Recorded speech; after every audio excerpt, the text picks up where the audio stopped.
kidnapped. Alan, please help me. Alice? You'll do exactly what I say if you ever want to see your wife again. I can't tell anyone except my agent Barry. Damn it, Barry, they'll kill her! You're my best friend, and I'm worried that you're not right in the head. The ransom is a manuscript I supposedly wrote that's coming true before my eyes. It happened just the way it was on that page. So dark. I have found only a few scattered pages. I want the entire manuscript. The deadline is in 2 days. I found Mr. Wake's pages. Good girl. How the hell did she get her hands on the manuscript anyway? I don't know. She's resourceful. I told you were too hard on her. Listen, I found out all sorts of interesting stuff while I was digging around. Yeah. Mr. Wake, it's Sheriff Breaker. We have an FBI agent here, Agent Nightingale. FBI? He's anxious to see you. You'd better come to the station. Okay, I'll be right over, Sheriff. Let's make this quick, huh? Help you folks? His name's Randolph. I'm the manager. We're looking for Rose. Works as a waitress down at the diner.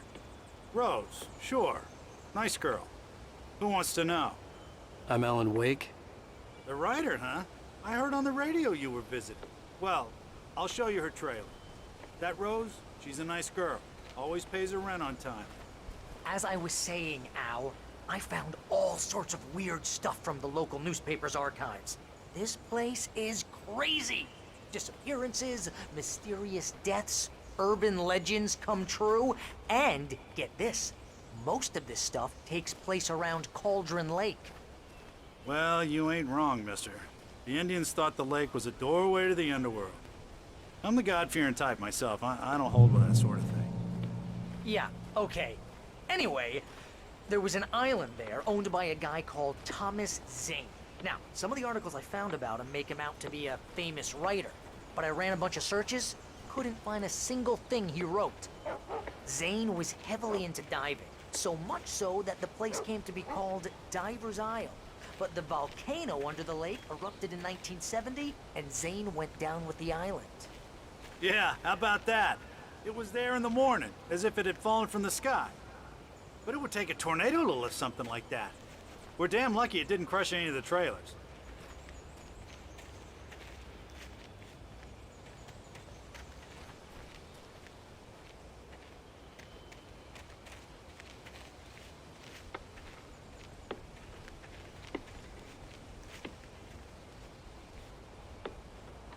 It gets better. A local girl, Barbara Jagger, drowned in Cauldron Lake just a week earlier. They were lovers. Sure, Jagger's a local spook store. The Scratching Hag. Comes for you in the dark. Childish stuff like that. Anyway, Al, I'm just getting to the best part. All of the articles about this stuff were written by Cynthia Weaver. I asked around, and she's that crazy bag lady you met. What, the lamp lady? She can be a little loopy, but she's not homeless or anything.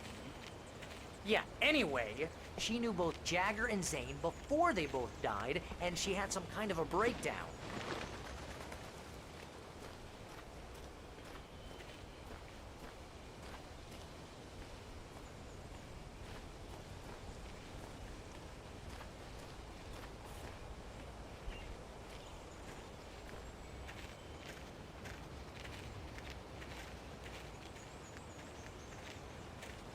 Well, mister, this here's Rose's trailer. You mind me asking what you want with her? We're just here to talk to her, pal.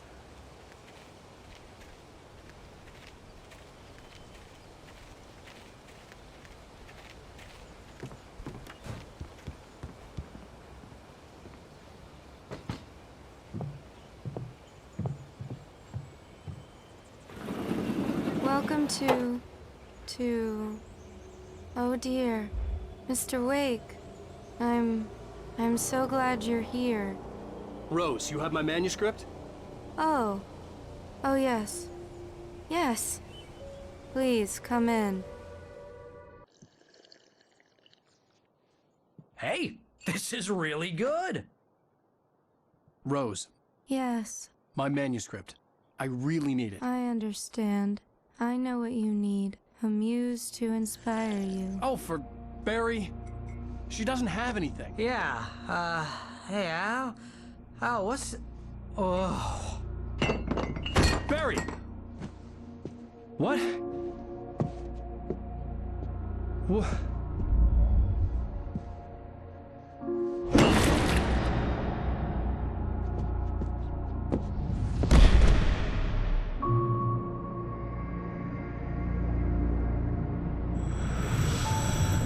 It's coming for you, hiding in my barber's skin. I'm too weak to stop it. You must turn the lights on. I promised I'd come visit you and your lovely wife. You must finish what you started. I insist. You must turn the lights on. Turn the light on. Back to work, boy.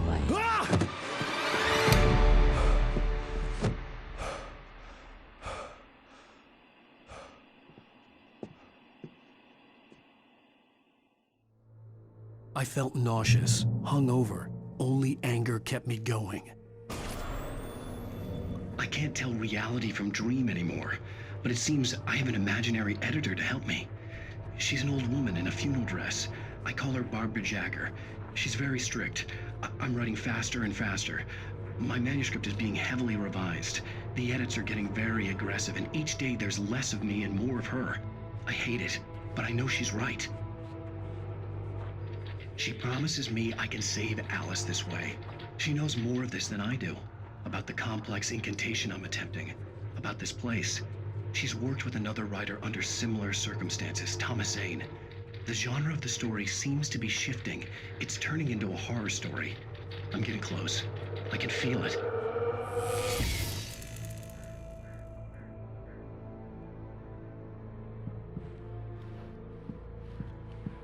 Rose took a day from me. I had less than 12 hours left to meet the kidnapper. All I could do was get Barry into the car, work something out once I got on the road. Welcome to the Oh Dear Diner. What can I get you today? Coffee? I couldn't work up much hate for Rose. Something had used her to get to me and left its mark. First refill is free. Milk and sugar on the counter there. Would you like to hear today's specials? Thank you. A nice day. Come back soon. Barry was out of it. He was way too heavy to carry. You're right. I deserve more money. I'm so handsome.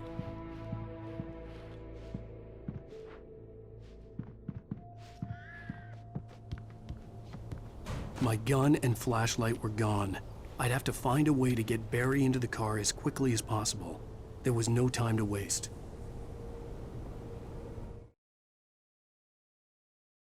Mr. Randolph liked Rose. That little smile she had. How she was still sweet when life had tried so hard to make her bitter. It wasn't any of his business what she did in her trailer. But those strangers, the writer and his smart-ass sidekick, looked like trouble.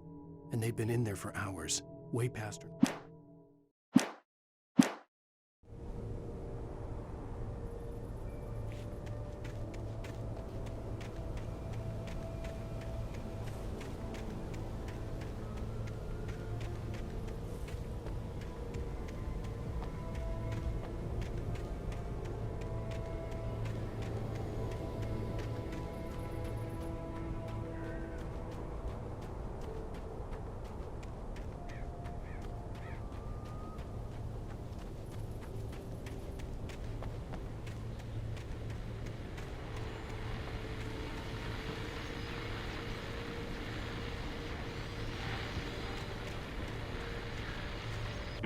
I just stepped outside to catch a breath of fresh air. Let me tell you, the weather's getting heavy. Nights like this make me especially glad I'm here talking to you and not home in bed. Once the weather takes a turn like this, I can't sleep at all. It's all tangled bed sheets and dark thoughts, punctuated by the occasional plunge into nightmare. Is it just me? Well, perhaps it is. But I hope I can make the night a little bit easier to get through. Caller, you're on KBF FM. Hey, hi, it's Walt Snyder. What's on your mind, Walt? Well, I am the way you are, but, well, I can't fight neither, you know? I just been staring out the window here, trying to make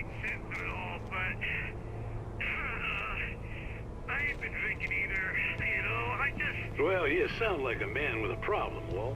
Yeah. I had a, argument with Danny. You know Danny, and, then I got in trouble with the law. And, I'm just, well... I heard something like that, Walt. Yeah. Well, he's, Danny's my best friend, and, they let me on bail today. And now I'm just alone here at the window, waiting. Man.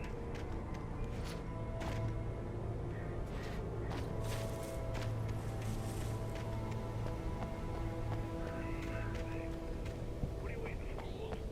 I don't know. Something's gonna happen. I think I better go.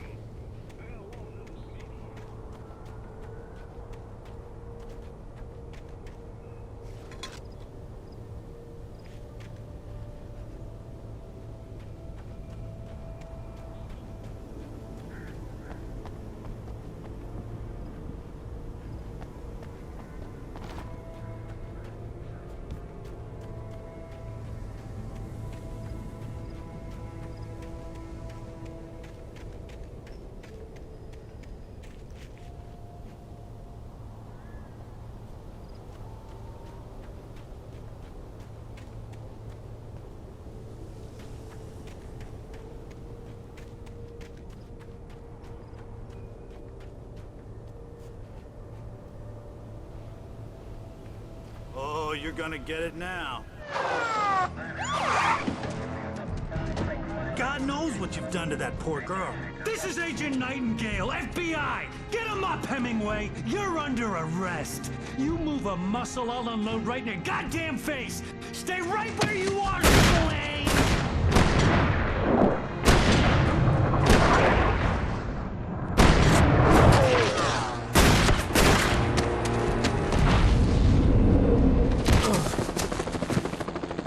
What are? I'm standing right here, you goddamn maniac!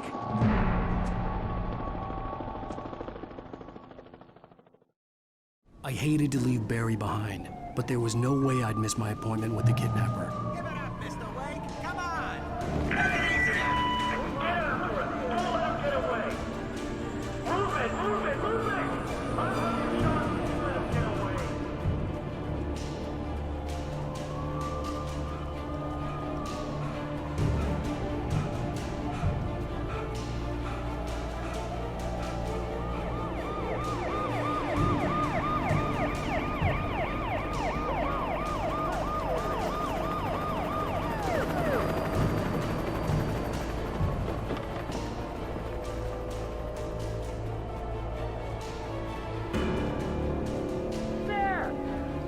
There he goes! Okay, Ben. Keep your eyes peeled. He's gonna try to make it through here. Oh, damn. Simon, you don't hear him! He got away! Guys, I'm on! Fan out! God damn it, where did he go? God damn it, where did he go?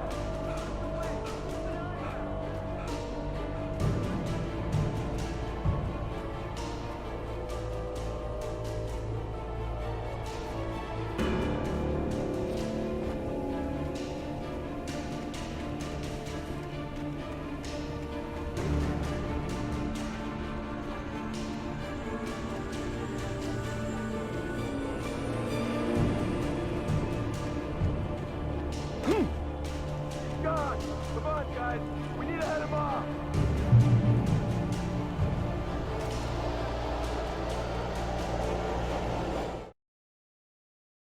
For decades, the darkness that wore Barbara Jagger's skin slept fitfully in the dark place that was its home and prison. It was hungry and in pain. It dreamed of its nights of glory when the poet's writing had called it from the depths and given it a brief, terrible taste of power and freedom. The rock stars had stirred it from the deep sleep the poet had sunk it back to in the end. When it sensed the writer on the ferry, it opened its eyes.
Rose didn't know how the strange old lady got in her trailer, and she looked wrong somehow. The woman showed her teeth in an approximation of a smile and traced a finger down Rose's cheek. "Pretty girl," she said. Rose felt as if she was falling asleep, but her knees didn't buckle. The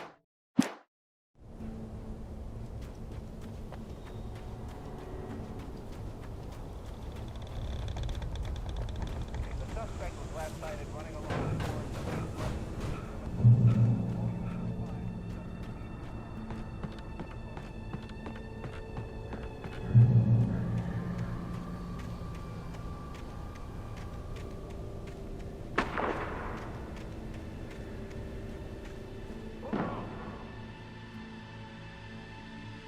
Search the area.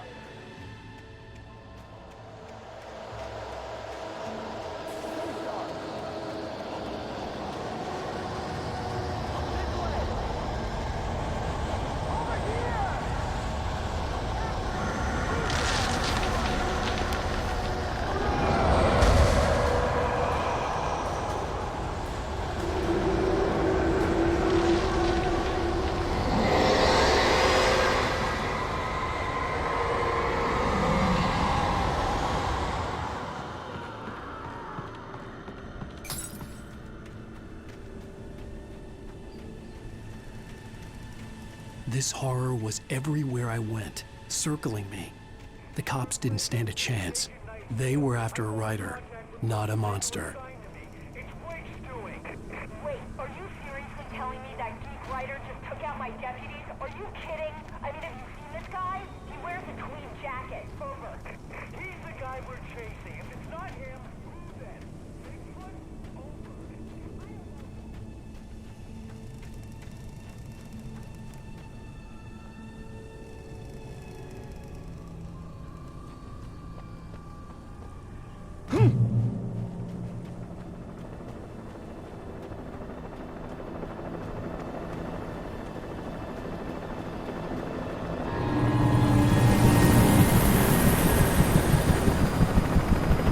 You on the ground. Hold it right there.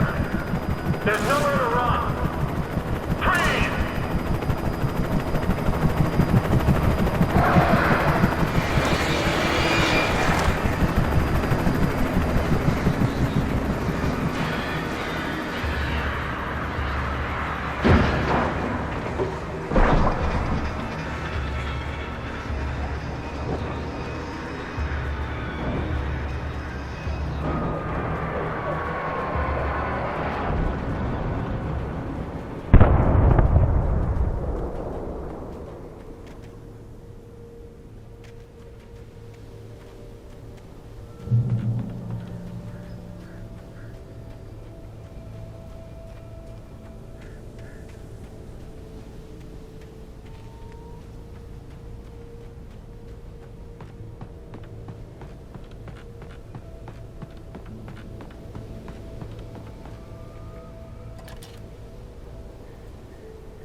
This is Jane. Mulligan, Thornton, come in. Over.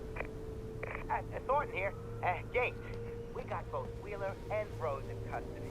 They didn't put up a fight or anything. Why, they were... Hey, what are you... Come on. Sit down and give me that. Jane, Mulligan here. Over. Go ahead, Mulligan. Over. We got Wheeler and Rose here. Wheeler's drunk or hopped up on something. Speaking of which, that Fed had a pretty distinctive whiff of Rose's scotch about it, you know what I mean. Over. Mulligan, over. Well, whatever. Anyway, Rose is just being plain weird. I could see the lights of the radio station in the distance. Over.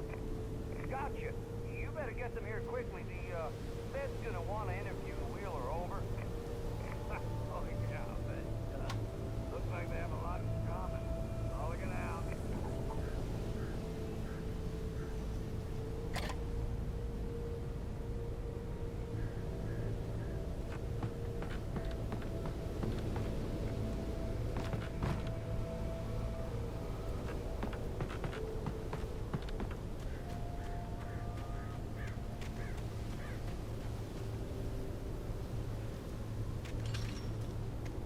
I imagined that the broadcast tower in the distance was part of the local radio station.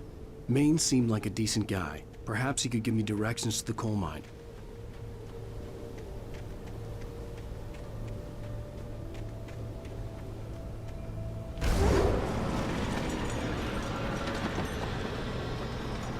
Unnatural shadows clung to the gate. The darkness that was after me was trying to stop me. I wouldn't get through without light.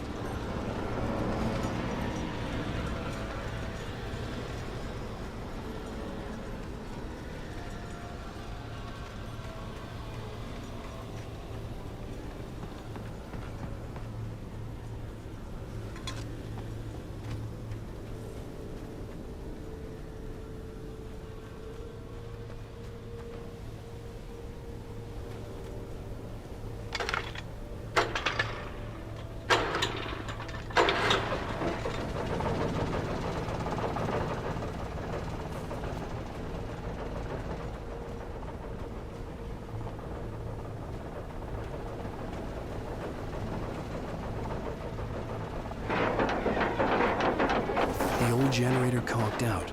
I'd have to see if I could fix it and try again.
It took me a moment to recognize the flashbang grenades. They were an ideal weapon for my situation. Team 1, come in. Over. Team 1, this is Sheriff Breaker. Report. Over. Team 2, come in. I need a report. Over. Come on, guys.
And here's another call.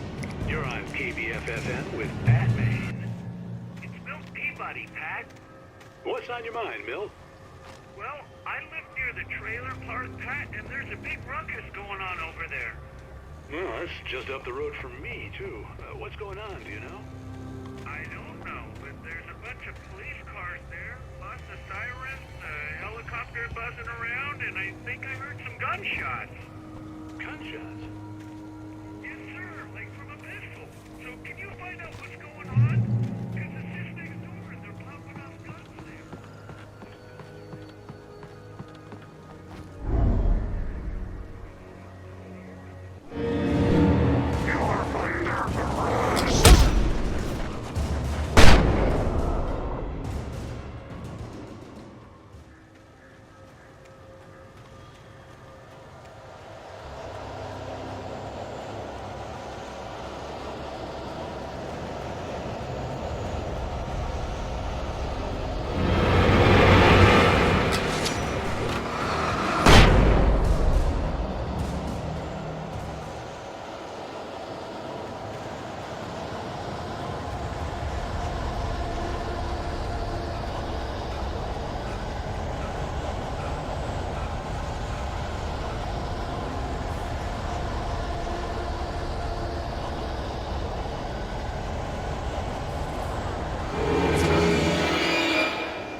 hoped Maine could lend me a car to get to the coal mine. Why, hello, Lorna. What do you have for us? Well, I just don't see why the cops bothered with the trailer park.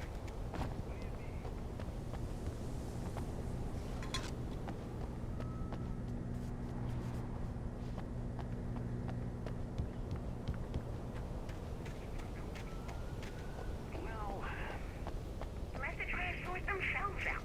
I'm sorry, but my granddaddy settled in Bright Falls in 1911. well, thank you very much for that compassionate viewpoint, Lorna.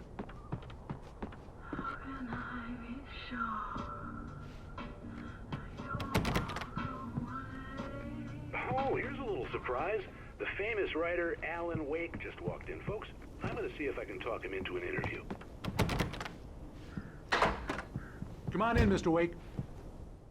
Oh, I'm so glad you could find the time to do this, Mr. Wake. Nowhere to run now, Dan Brown. You back away from me. Don't hurt. Whoa. Everyone calm down. Put the gun down. We're all friends here, right? Cool your jets, Nightingale. We got him. Judas Priest! What the hell's the matter with you? There's a civilian in there.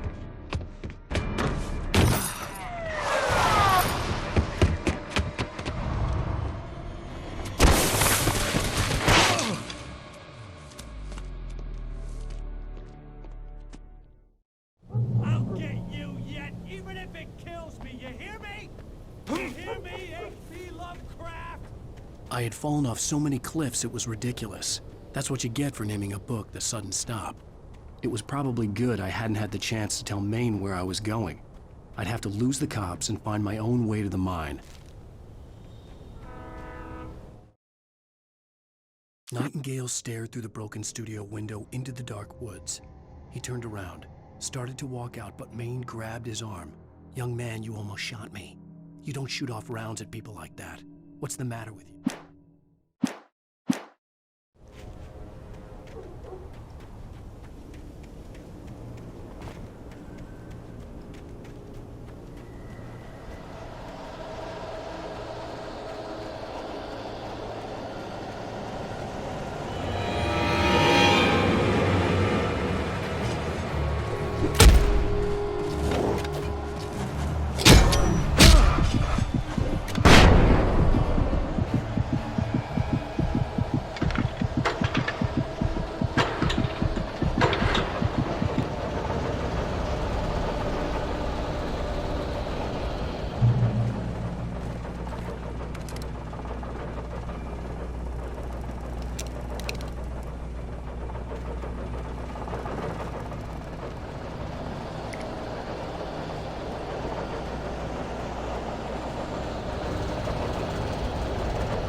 There was no sensible reason for the Prologue workers to be here.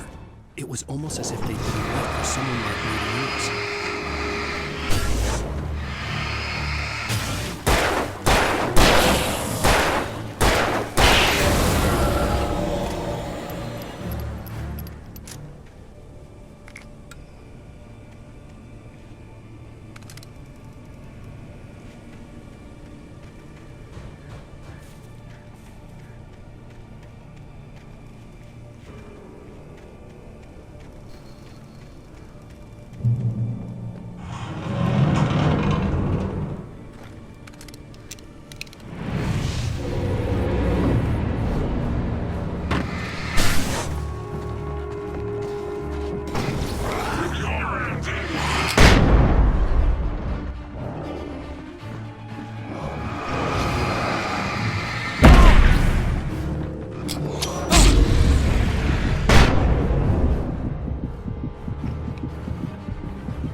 The bulldozer's engine roared to life. Mud and rocks flew as it fought for traction. It crashed through the concrete wall and landed heavily in the yard. If it were an animal, it would have shaken its head after the impact, fixed its eyes on me, and charged. Of course, it had no head, nor eye.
Sarah trusted her gut, and her gut said Agent Nightingale was an asshole. He felt wrong, and it wasn't just the smell of stale booze. It was in the way he flashed his badge, pulled rank, the look in his eyes when he wanted answers. Where was Alan Wake? What was this about an accident? Where was his wife? And most importantly,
Hello?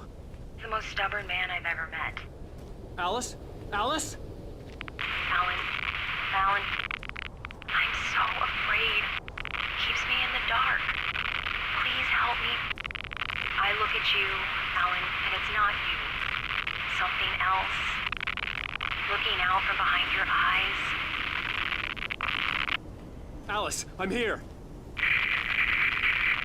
I'm so alone here.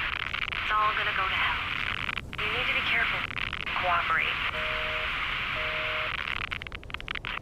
the connection had been terrible, but that wasn't the only thing that hadn't been right with the call. She sounded wrong somehow, but she had called me.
I could see a railway bridge up ahead, and a warehouse of some sort on the opposite shore.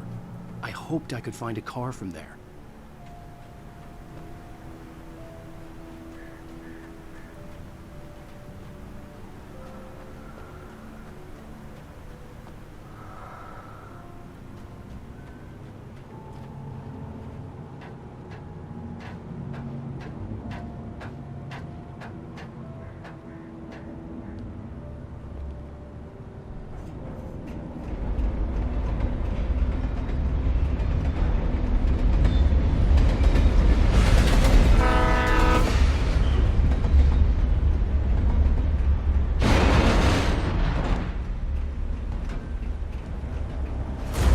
That was pursuing me was growing stronger, and it was taking over everything in its path.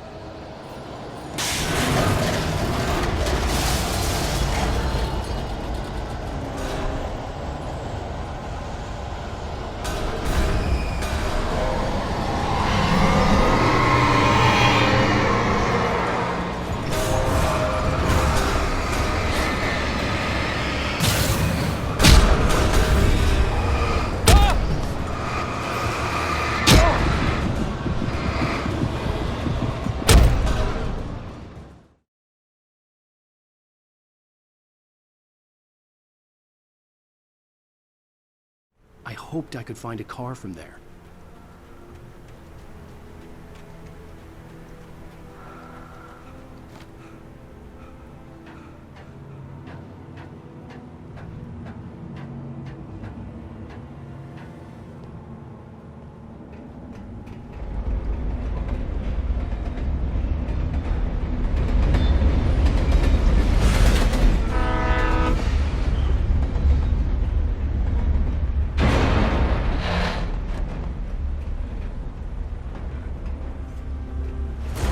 That was pursuing me was growing stronger, and it was taking over everything in its path.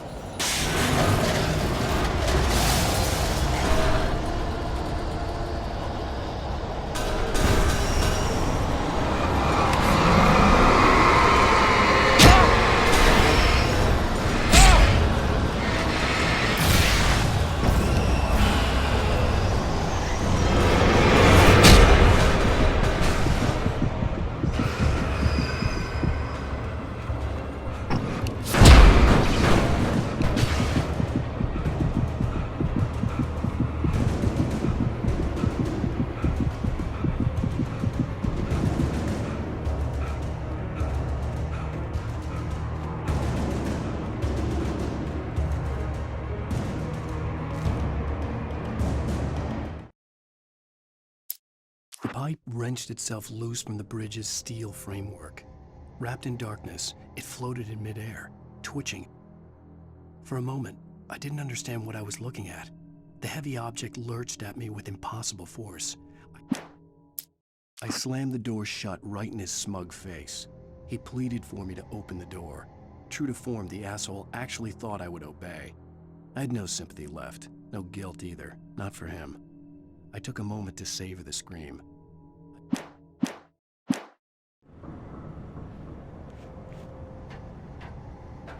As a teenager, just starting to get interested in writing, Stephen King had been a source of inspiration to me.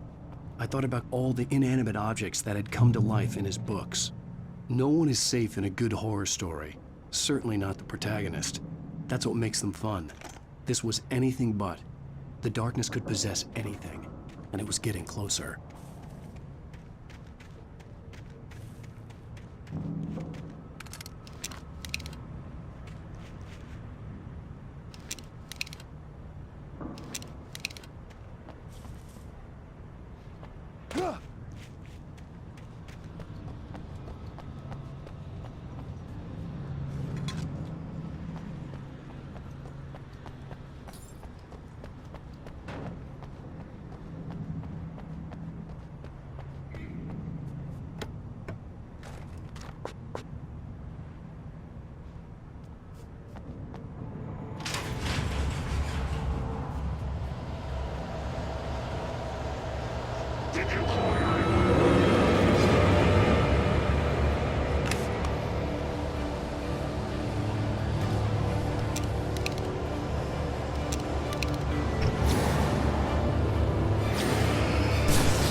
the facts of our existence for granted, unaware that they are merely a thin veneer of desperate self-delusion covering a vast cosmos of madness and horror. All too often, the stars are right. In Night Springs. Tonight's episode, A Family Occasion. Journalist Alvin Durleth's trip to study the local customs of an insular community in Night Springs has been less than successful. Until tonight. Well, I'm glad you changed your minds about this. Ancient customs, local mythology. My editor loves this kind of stuff. Well, Mr. Durleth, we don't want to feel like we're on exhibition. But you have demonstrated the seriousness of your intent. Oh, I am serious. Really, just do your thing. I'll stay out of your way and observe. Actually, I thought you could assist us. I'm afraid we are a man short. It would provide you with an intimate perspective. Could I really? Of course, Mr. Durleth. Well, I guess that's the least What would I have to do? Oh, here. Let me show you with a kiss.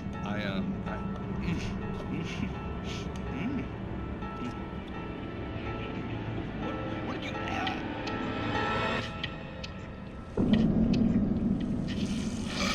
Oh, Mr. Durleth, you have well pleased Nixie Burka, the dweller in flesh. Your body shall host his 1,000 young, and all shall be glorious. Shh, darling, be calm. Shh. Alvin Durleth learned a harsh lesson. If you go looking for mythology, it may come looking for you. And such quests always bear fruit. Night Springs.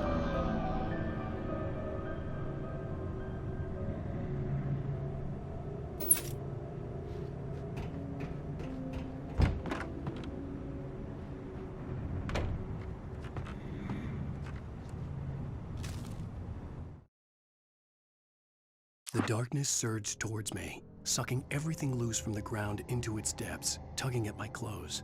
I saw the flare the kidnapper had dropped and threw myself towards it just as I felt my feet leave the ground. The darkness embraced me with the force of a tornado. Somehow I managed to light the flare. The darkness roared and cast me away. I fell toward the dark waters of the lake.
never been this glad to see the sunrise.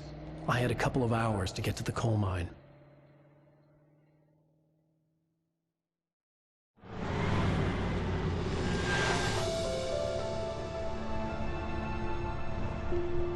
The coal mine wasn't far now.